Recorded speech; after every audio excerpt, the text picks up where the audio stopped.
Hello दोस्तों, राधे राधे, जय श्री कृष्णा। दोस्तों, आज हम आप लोगों के लिए एक नाच गीत लेकर आए हैं।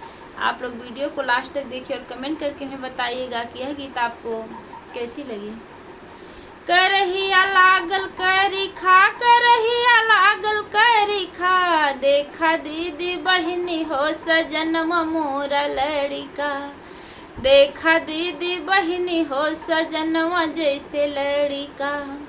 रोटिया पवन गए ओहू गए लड़िका, रोटिया पवन गई ओहू गए लड़िका। खींचली है लकड़ी लगाव लाग करी खा, देखा दीदी बहिनी हो बलमुआ जैसे लड़िका।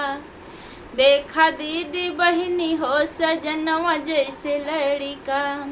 कपड़ा धोवन गए ओहू गए लड़िका, कपड़ा धोवन गए ओहू गए लड़िका। लोटे लागे भूइया बहाव लागे कुर्ता, देखा दीदी बहिनी हो बलमुआ जैसे लड़िका। देखा दीदी बहिनी हो बलमुआ जैसे लड़िका। पनिया भरन गए ओहू गए लड़िका, पनिया भरन गए ओहू गए लड़िका। खिंचली है डोरिया लगाव लाग ठुमका, देखा दीदी बहिनी हो बलमुआ जैसे लड़िका।